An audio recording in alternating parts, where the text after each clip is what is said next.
Là con út trong một gia đình có 4 người con, Andrew Philip Cunanan sinh ngày 31 tháng 8 năm 1969 tại California, Hoa Kỳ.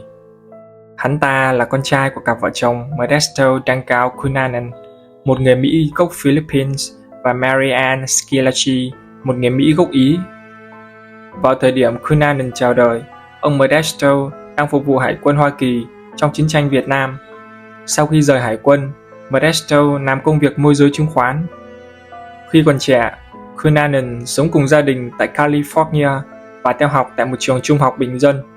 Tới năm 1981, cha Cunanan đăng ký cho hắn ta vào học tại một trường tư giàu có ở San Diego. Tại đây, Cunanan đã gặp người bạn thân là Elizabeth Colt. Trong trường, Cunanan được đánh giá là người thông minh và hoạt ngôn. Đặc biệt, hắn ta có chỉ số IQ là 147, nằm trong nhóm thiên tài hoặc cận thiên tài, chiếm không đến 0,1% dân số thế giới.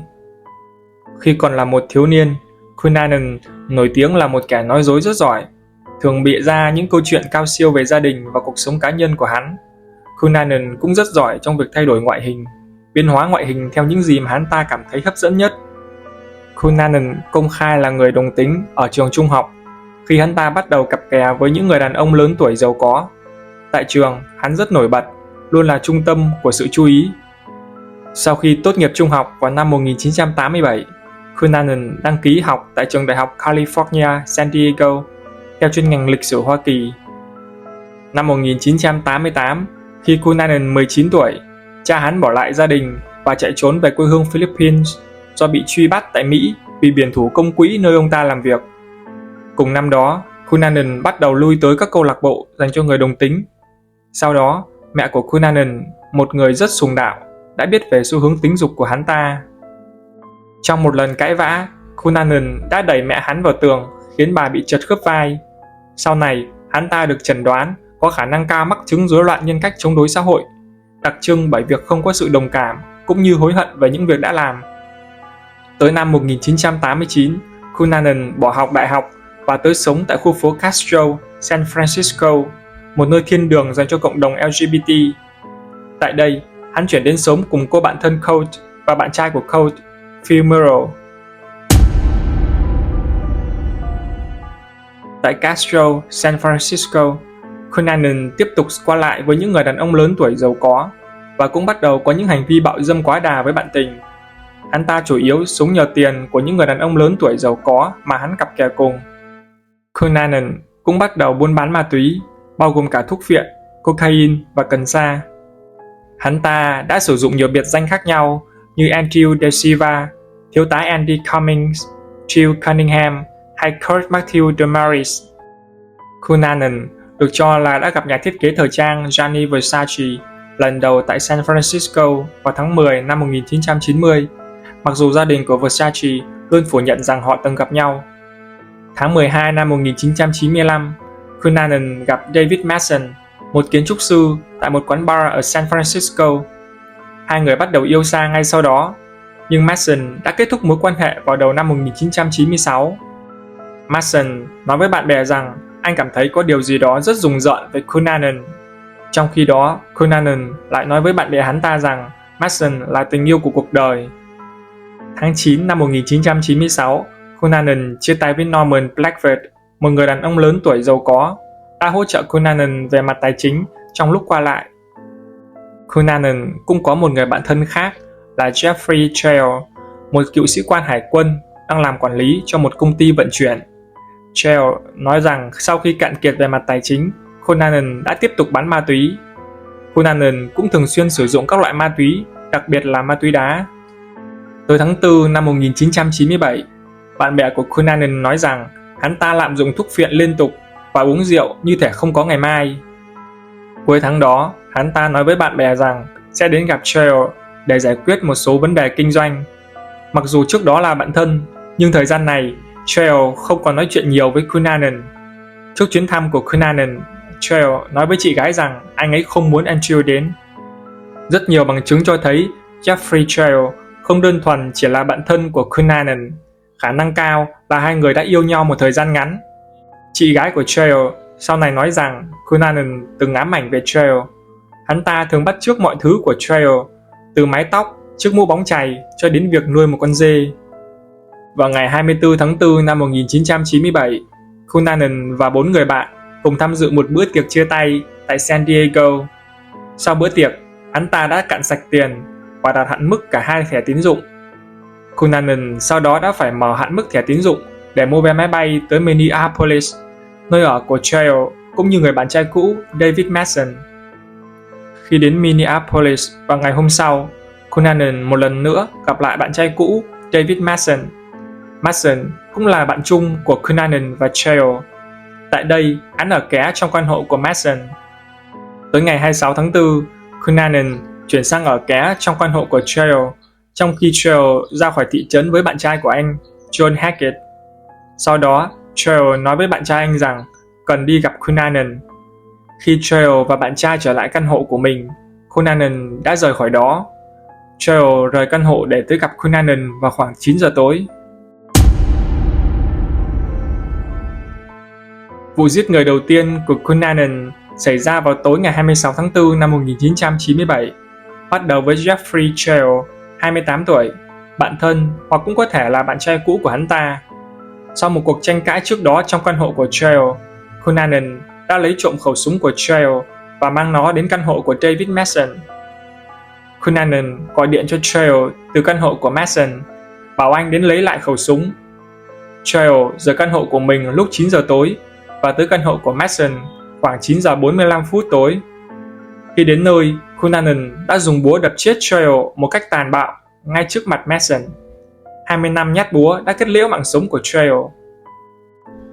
3 ngày sau, ngày 29 tháng 4, một đồng nghiệp của Mason lo lắng về việc anh không tới công ty đã đến căn hộ của Mason để kiểm tra.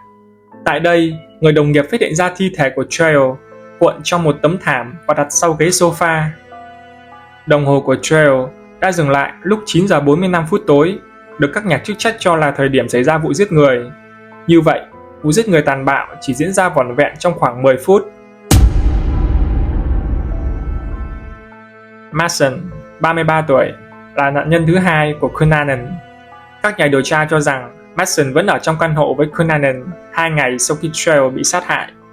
Một người hàng xóm đã thấy cả hai trong thang máy của tòa nhà vào ngày 28 tháng 4 và một người hàng xóm khác thấy cả hai đang dắt chó đi dạo vào ngày 29 tháng 4. Các nhà điều tra sau đó coi Mason là nghi phạm trong vụ giết Trail, nhưng gia đình của Mason khẳng định anh đã bị Cunanan bắt làm con tin.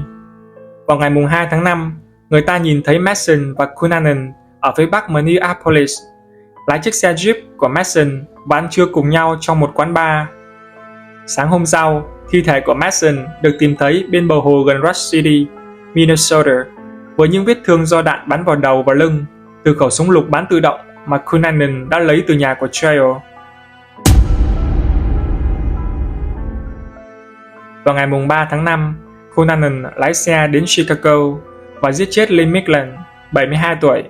Lee Miglen là một ông trùm kinh doanh phát triển bất động sản nổi tiếng.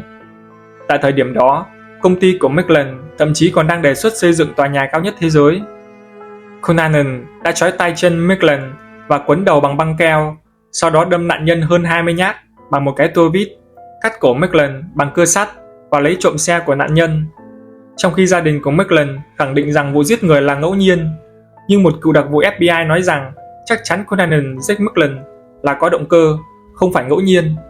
Nhiều người cho rằng Miglen đã có một mối quan hệ tình tiền với Cunanan.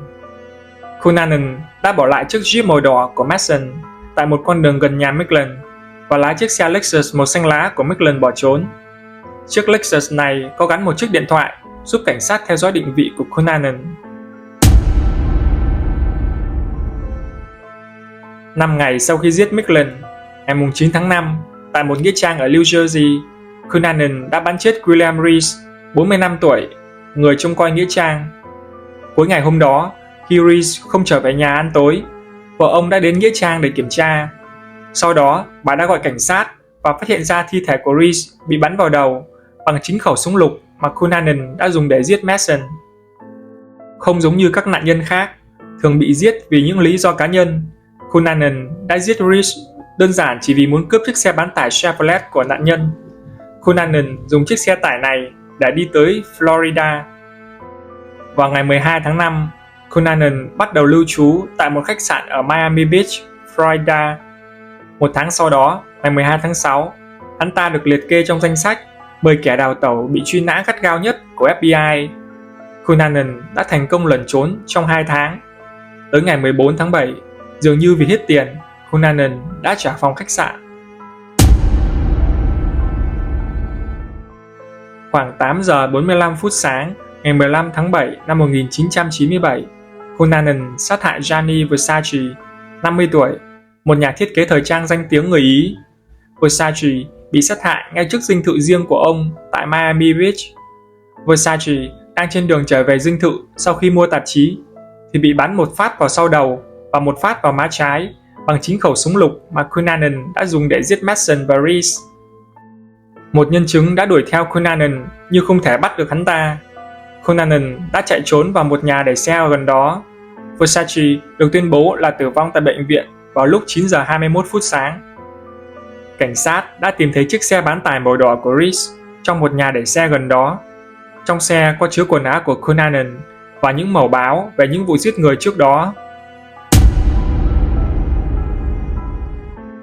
Vào ngày 23 tháng 7 năm 1997, một tuần sau vụ giết Gianni Versace, thi thể của Cunanan được tìm thấy trong một chiếc thuyền sang trọng ở Miami Beach.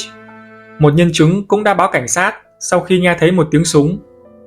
Cunanan đã tự bắn vào đầu mình bằng khẩu súng lục cũ. Hài cốt của hắn được an táng trong một nghĩa trang ở San Diego. Mặc dù cảnh sát đã khám xét chiếc thuyền nơi Cunanan tự sát, nhưng không hề có một bức thư tuyệt mệnh nào để lại, chỉ có một ít đồ đạc cá nhân của hắn ta. Động cơ giết người của Cunanan vẫn chưa được khẳng định.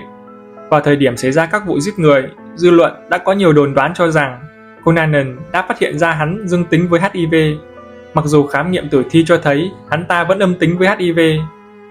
Một cố vấn về HIV/AIDS đã nói rằng Cunanan từng tới gặp anh ta và buột miệng nói: "Nếu tôi biết kẻ nào đã lây bệnh cho tôi sẽ bắt hắn phải trả giá." Mối quan hệ của Andrew Cunanan, David Manson và Jeffrey Trail đã gây ra nhiều bàn luận. Cunanan từng có mối quan hệ yêu đương với Manson và có khả năng cao là cũng từng yêu Trail, không đơn thuần chỉ là bạn bè. Cùng với đó, Manson và Trail rất có thể cũng là người yêu cũ của nhau, mặc dù vào thời điểm xảy ra án mạng, Trail đã có bạn trai mới. Trong các bộ phim truyền thể sau này, Manson và Trail cũng thường bị gán là một cặp đôi, mặc dù điều này chưa bao giờ được chứng thực. Trail là một cựu sĩ quan hải quân điển trai. Bạn bè của anh đều đánh giá anh là một người lạc quan, vui vẻ và rất tốt bụng. Sau cái chết của con trai, cha của Trail nói Jeff là kiểu người luôn cố gắng giúp đỡ mọi người. Nó luôn cố gắng hết mình để giúp đỡ mọi người. Một người bạn của Cunanan đã chứng minh thêm cho mối quan hệ giữa Cunanan và Trail không đơn giản chỉ là bạn bè. Cunanan đã bị tổn thương sâu sắc sau khi chia tay Trail. Còn đối với Manson, khi Cunanan chuyển tới ở ké căn hộ của anh, hắn ta đã nghi ngờ rằng Manson có mối quan hệ mờ ám với Trail. Cunanan cho rằng Manson và Trail không đơn giản chỉ là bạn bè, nhưng Cunanan đã ganh tuông một cách mù quáng bởi hắn ta và Manson đã chia tay từ rất lâu trước đó. Để hiểu thêm về tên sát nhân tâm thần này, các bạn có thể xem bộ phim truyền hình truyền thể Chuyện hình sự Mỹ Ám sát Gianni Versace, được ra mắt vào năm 2018. Bộ phim gồm 10 tập, chủ yếu xoay quanh cuộc đời của Cunanan và cái chết của 5 nạn nhân. Darren Criss đã thủ vai Cunanan một cách xuất sắc và giành được nhiều giải thưởng danh giá nhờ vai diễn này. Nhấn theo dõi kênh Đêm 1699 để xem các kỳ án và các tội ác nổi tiếng khác.